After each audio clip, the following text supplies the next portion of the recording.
Mbappé. La chose qui m'a vraiment posé problème dans ce match, c'est ça. C'est que Mbappé, il a joué tout le match. Henrik ne joue pas souvent. Enfin, Henrik, il rentre.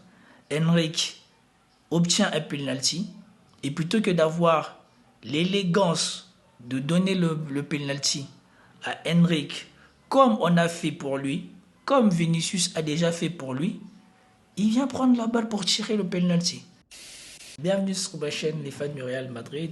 Il est l'heure du débrief du match Real Madrid contre l'Espagnol. Donc, commentez, likez, partagez pour me soutenir et soutenir la chaîne. Sans plus tarder, nous passons à la vidéo. En tout cas, nous passons à l'analyse. On a un 4-4-2, parce qu'on avait dit qu'Ancelotti, il avait dit qu'il allait passer à 4-4-2. On a Rodrigo Mbappé en pointe, Güler à droite, Bellingham à gauche. Donc, ça devrait être normalement ça, la composition. Parce qu'après, on aura Modric, Valverde dans l'axe et Tchouaméni en défenseur central. D'après ce que j'ai compris. Attendez, je vais vérifier. Voilà, la compo annonce bien Tchouaméni en défenseur central. Mais ici, on nous redonne encore un 4-4-3. Ce qui n'est probablement pas ce qui a été fait ou ce qui a été voulu. Au coup de sifflet, on a Mbappé qui se positionne en pointe, Rodrigo qui va à gauche et Güler qui va à droite. Est-ce qu'ils ont la liberté de se positionner comme ils veulent quand ils sont en phase offensive, et quand ils sont en phase défensive, ils doivent revenir au 4-4-2. Ça aussi, on va observer pendant le match. Il y a une coupure entre le milieu et l'attaque. Ça c'est clairement un déséquilibre. Et on est au tout début de match, je pense. On est à la 6e minute du match et voilà déjà le déséquilibre qui est flagrant ici. On a Valverde, Tchouaméni, Carvalho, Militao, je crois, et Juan Garcia. Il n'y a ni Modric, ni tout le reste. Regardez la concentration, regardez le manque de solutions sur les ailes. Que Valverde compense la mobilité limitée de Kroos, c'est normal. Mais après, sur les côtés là, je comprends pas. Franchement, je comprends pas. Franchement, il faut un sérieux recadrage au Real Madrid, ou en tout cas, je ne sais pas qu'est-ce que Ancelotti fait, je ne sais pas c'est quoi l'évolution, mais là, franchement, là, c'est pas possible. J'ai pensé à l'évolution de jeu d'Mbappé, et je me suis dit, si il veut jouer aussi reculé de son positionnement de 9, eh ben, il faut qu'il augmente son efficacité, il faut qu'il devienne un R9, que voilà, quand je prends la balle d'ici, je suis quasiment sûr d'arriver jusqu'à la surface. Si c'est pour se positionner ici et jouer les 10, franchement, je ne vois pas l'intérêt. Il déséquilibre l'équipe. Et plus je vois les matchs de Manchester City, plus je me dis que voilà, l'achat de Erling Haaland à la place de Mbappé aurait rendu le Real beaucoup plus dangereux, beaucoup plus efficace, beaucoup plus efficient. Parce que il n'y a pas de vrai attaquant ici. Regardez, c'est Güler qui est positionné en haut. Rodrigo, il est sur le côté. Franchement, on comprend pourquoi en Ligue des Champions la dernière fois c'était chaud. Même si le score ne semble pas le refléter, on comprend pourquoi la dernière fois en Ligue des Champions c'était chaud. Et si cette année le Real, en jouant comme ça, arrive en finale de Ligue des Champions et la gagne, franchement ça veut dire que cette équipe, on ne peut rien faire contre elle. Ou en tout cas qu'Ancelotti, il a atteint un niveau de confiance et de tactique avec ses joueurs qu'on n'a jamais vu auparavant. Parce que sous Zidane, des tels positionnements, ça ne marcherait pas. Je crois Bale, il en a fait les frais. Bale et Hazard, ils en ont fait les frais. Et donc, quand on voit cet appel de Kylian Mbappé, c'est cool et tout ça. Quand on voit cet appel de Kylian Mbappé, parce qu'on a... Il est là au début, il va finir ici dans la surface à la fin de l'action. On se dit, oui, il a bien joué, oui, c'est bien joué. Mais imaginez-vous si dès le départ, il était positionné en haut, ouvert ici, et qu'il faisait l'attaque dans cet espace, et que Güler, il était dans le dos de ce joueur. Exactement comme le but de Haaland ce week-end. Le but de Haaland ce week-end, parce qu'il y avait l'ex-monégasque, là, je ne sais plus, Da Silva, derrière le dos de Gabriel de Arsenal.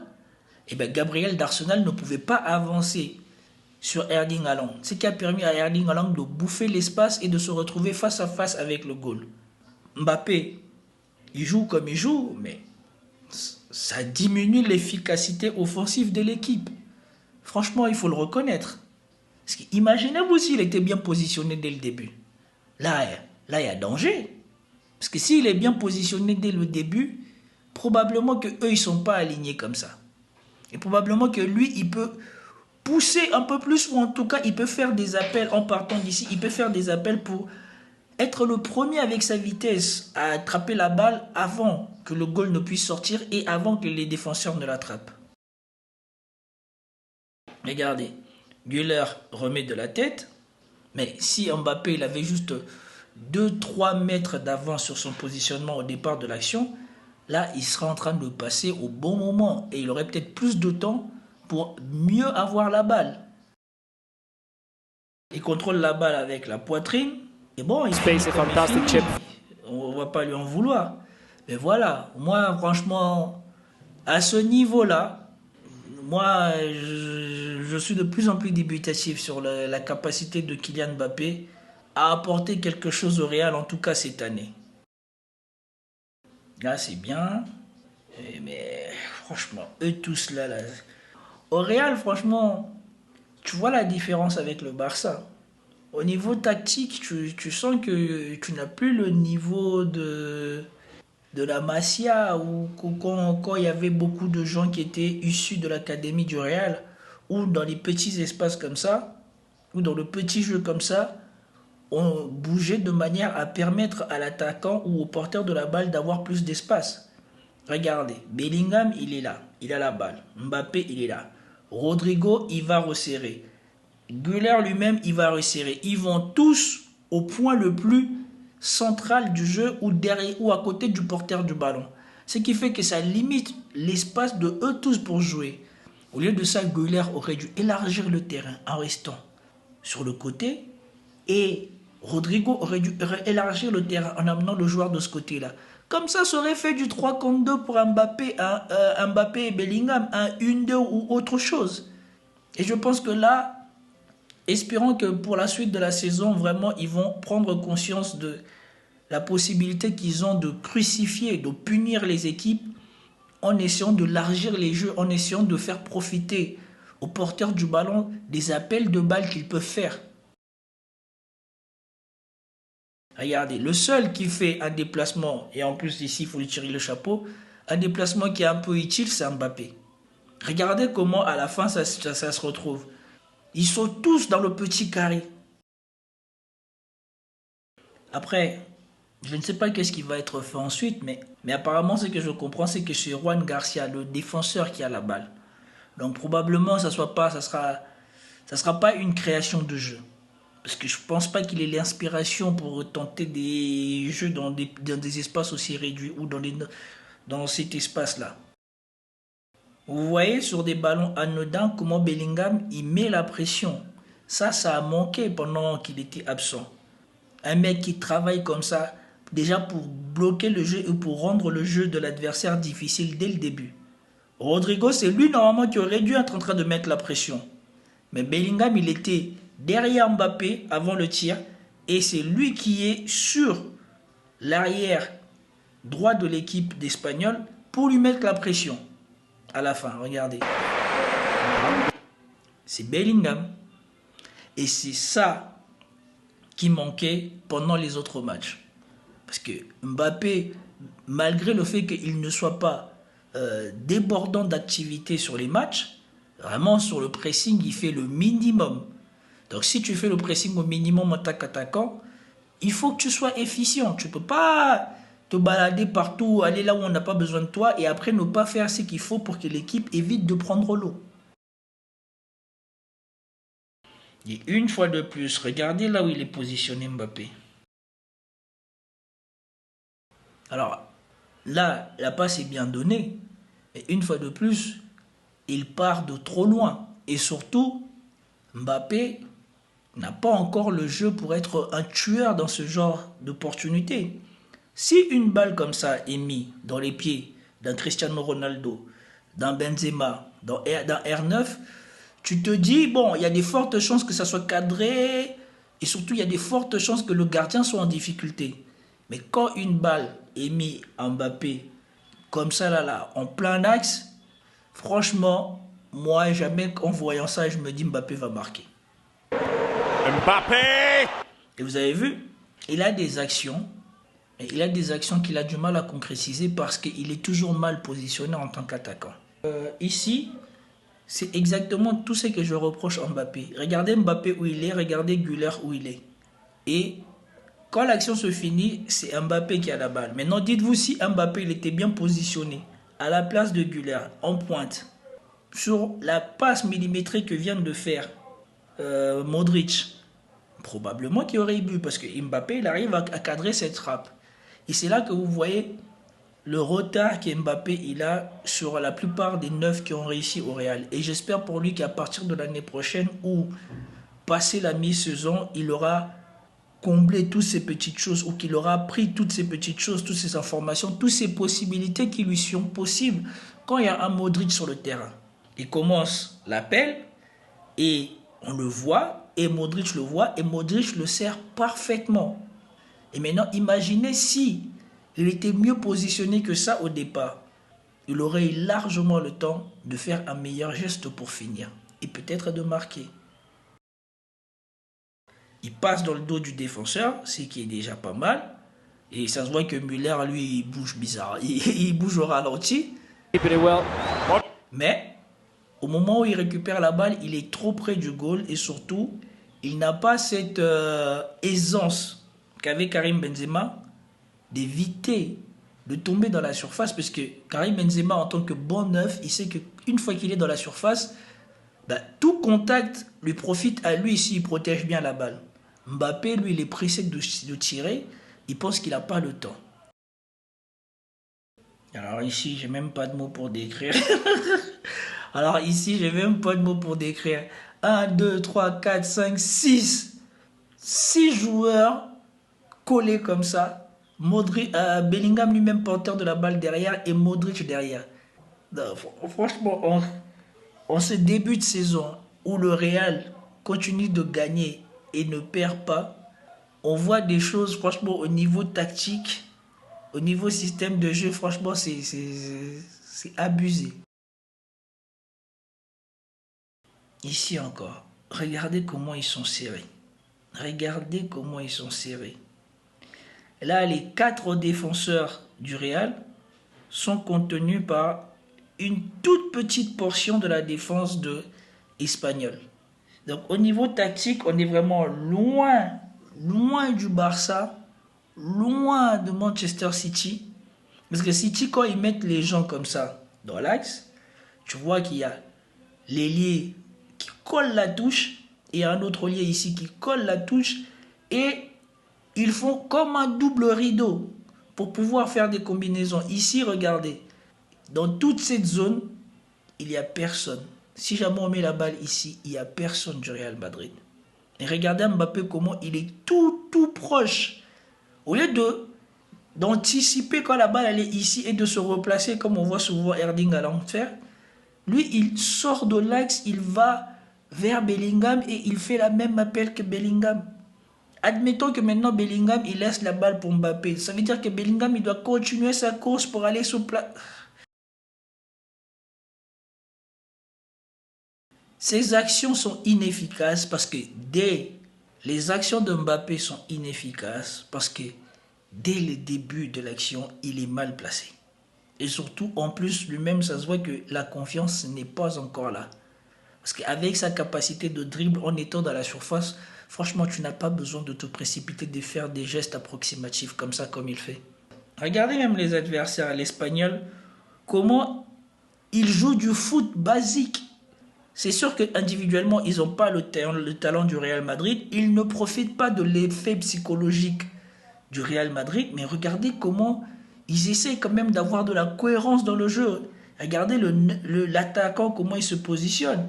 Regardez l'autre, comment il se positionne. On laisse de l'espace pour ouvrir le jeu.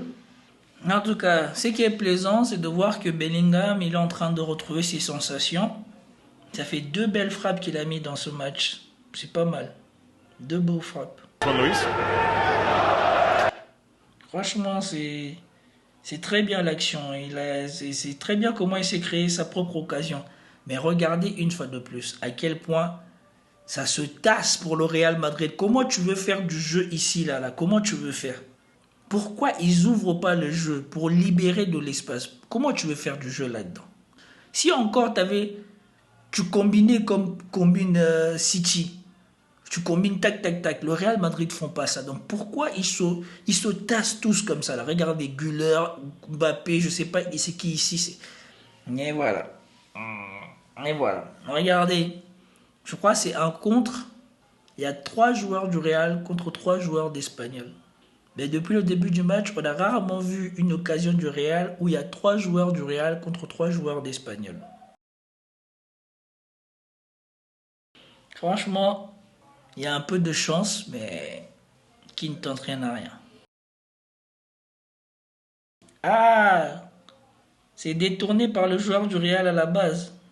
Carvalho, il a détourné à la base.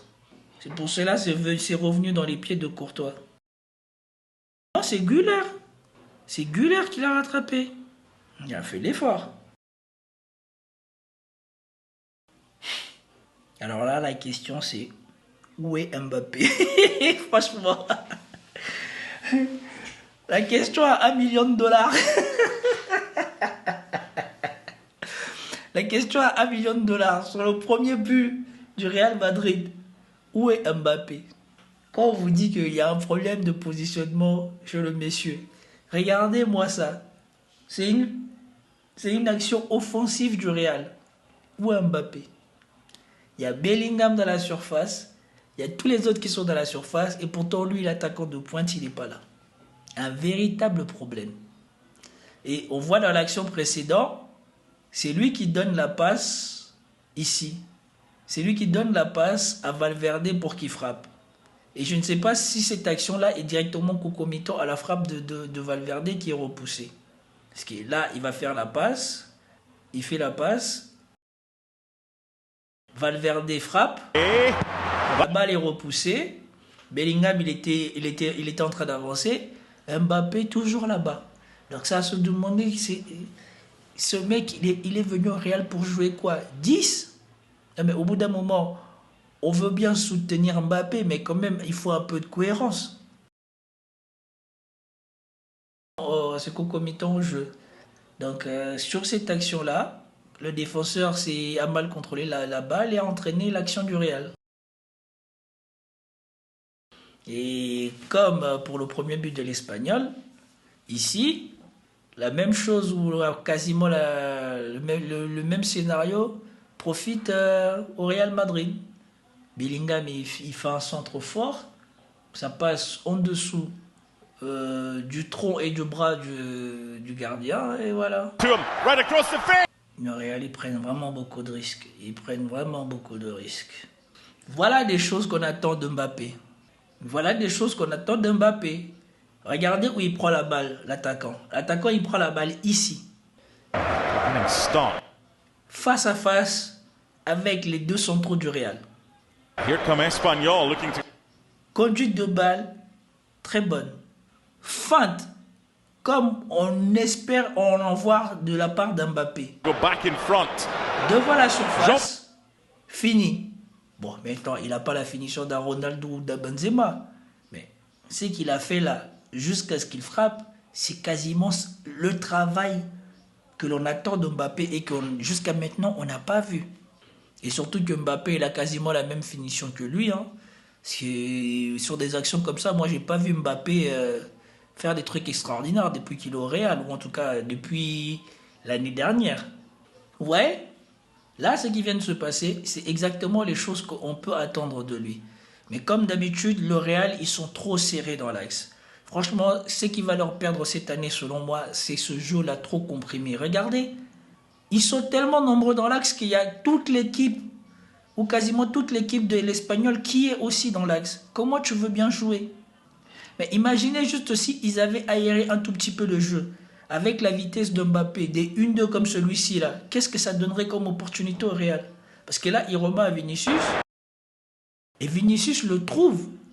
Mais comme toujours, pour l'instant, les premiers gestes d'Mbappé dans la surface, ça manque de sérénité. Ça manque de sérénité.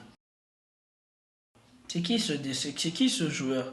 Est-ce qu'il y a Vinicius et Rodrigo qui sont sur le gazon en même temps? Donc, d'après ce que je lis, Carvajal est remplacé par Vasquez à la 59e. Ah oui, Güler est sorti à la 55e, remplacé par Vinicius. Ok, donc à la 84e, ou vers les 80e minutes, Bellingham va sortir pour Rudiger et Rodrigo sera remplacé par Henrik. Ok. Et regardez ici, l'arrivée de Vasquez fait du bien, parce que Vasquez, il joue comme un ailier. Et à la base, si vous vous souvenez, avant qu'il devienne défensif, c'était un ailier offensif. Et là, vous voyez comment il étire le jeu. Et regardez comment ça offre des possibilités d'appel pour les attaquants. Mais comme d'habitude, regardez qui est là-bas de l'autre côté. Du côté qu'il n'est pas censé être là-bas. Regardez Mbappé. Mbappé, il est ici. Au lieu d'être ici à la pointe et que ça permette à Bellingham et je ne sais pas qui est ici de reculer un peu et donc de mobiliser tous les défenseurs qui sont là, il n'est pas là. Voilà le gros problème du Real cette année. On a un doublon de Vinicius. Et ça affecte tellement le jeu de Vinicius qu'on ne voit quasiment plus Vinicius faire la différence dans ce secteur-là du jeu. Regardez où Vinicius il est maintenant. Vinicius, il est en train d'essayer de faire un appel dans l'axe. Regardez Vinicius. Regardez, c'est Vinicius qui joue le 9 maintenant. Regardez Vinicius où il est. Regardez Mbappé où il est. Et même à la fin de l'action, Mbappé il n'est pas dans la surface de réparation. À la fin de l'action, Mbappé n'est pas dans la surface de réparation. Là encore, on est en train de lancer l'attaque. Il y a Rodrigo qui est déjà à son poste. Je ne répère pas Mbappé. Ça, c'est lui, j'espère. Oui, c'est lui.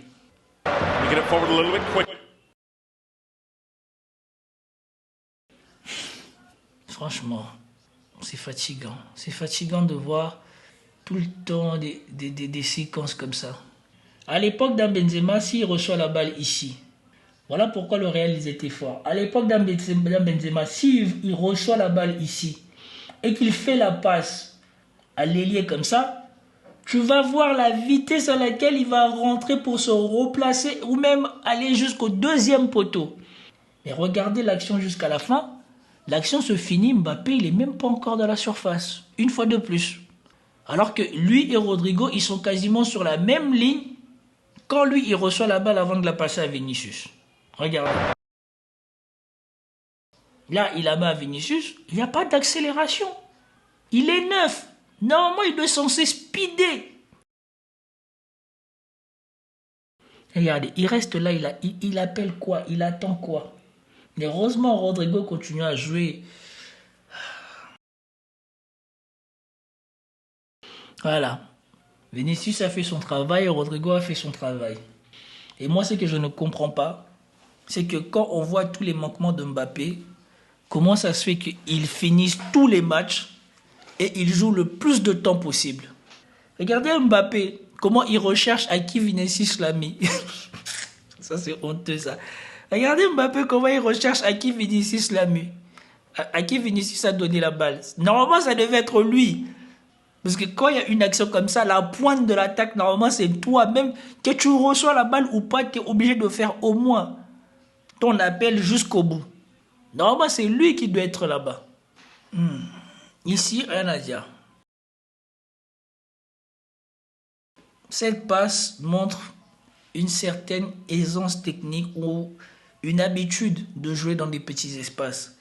Donc, probablement, ça, ce sont des acquis d'avoir joué avec Messi et Neymar. Parce qu'ils sont tellement à l'aise techniquement et aussi, ils sont tellement bons dans le déplacement que eux, ils te mettent des balles comme ça et quand tu leur mets des balles comme ça, tu n'as pas peur que ça finisse n'importe comment. Et ici, il sert parfaitement Vinicius. Ça ne peut pas compenser toutes les choses qu'il fait mal. Parce que ici, l'Espagnol, c'est une équipe faible. Et face à des équipes fortes, Mbappé ne pourra pas jouer le meneur de jeu. Mbappé, il faudra qu'il soit efficace comme attaquant. Ou alors, ça sera Henrik. Et surtout, moi, ma hantise se confirme de plus en plus. Je me dis que le jour où on va mettre Henrik titulaire, s'il fait un bon match, ça risque de compliquer largement la vie d'Mbappé.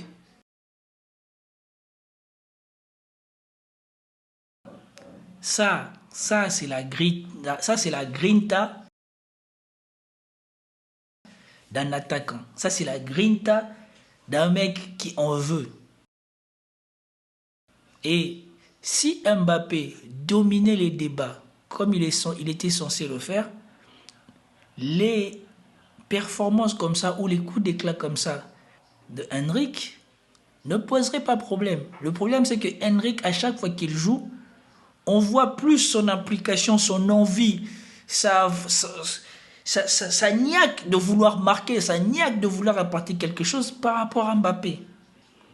Et ça, tôt ou tard, Mbappé le payera. Si d'ici là, il n'arrive pas à renverser la vapeur, tôt ou tard, Mbappé le payera. Parce que Ancelotti ne pourra pas continuer à ignorer ce que ce petit montre à chaque fois qu'il rentre. Mbappé.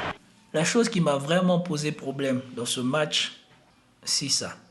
C'est que Mbappé, il a joué tout le match. Henrik ne joue pas souvent. Henrik, il gagne. Enfin, Henrik, il rentre. Henrik obtient un penalty.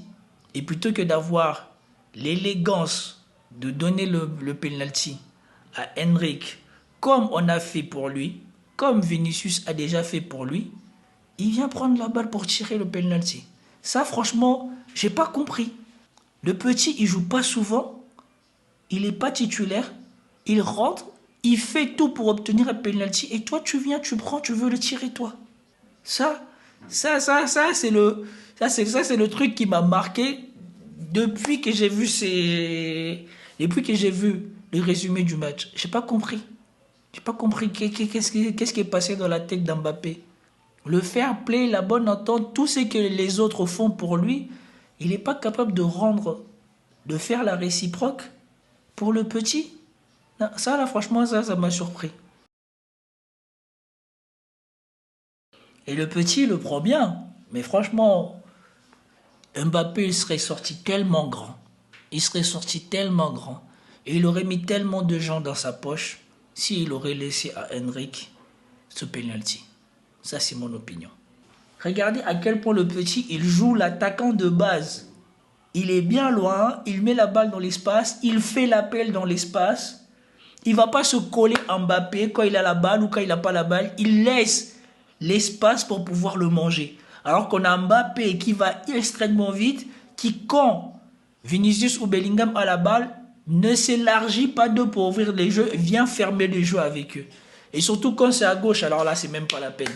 Jamais il fait le bon appel quand c'est à gauche. Il va toujours coller là-bas. Donc voilà, le résumé de ce match est fini. Comme d'habitude, hein, le Real, je pense que c'est mentalement l'une des équipes les plus fortes qu'on ait jamais vues de ces 10 dernières années. Même quand les choses ne vont pas très bien, ils trouvent toujours le moyen de faire un bon résultat et surtout de ne pas perdre. Mbappé commence à trouver de plus en plus des infinités avec les joueurs, mais par contre, sur son jeu de neuf, sur son jeu d'attaquant de pointe, franchement, il faut qu'il sorte. Il faut qu'il sorte les cassettes de Sheva, de R9, de Benzema, de Bergkamp. Ils sont tellement nombreux qu'il peut se servir comme d'exemple. De Thierry Henry. Franchement, il y a tellement d'exemples d'attaquants. Et surtout les attaquants complets. Parce que lui, il a plus de physique d'un attaquant complet. Il devrait plus regarder quelqu'un comme Benzema, comme R9, comme Sheva, comme Moutou, comme Baggio. Il devrait regarder des attaquants comme ça. Parce que franchement, ce qu'il nous fait là, c'est très loin du niveau d'un attaquant complet de Real Madrid. En tout cas, c'était mon avis sur ce match. J'espère que vous avez apprécié. Si vous n'avez pas apprécié ou si vous trouvez des choses contraires par rapport à moi, n'hésitez pas, faites-le partager avec moi dans les commentaires. Ça sera un plaisir de lire et de répondre. Sur ce, peace out.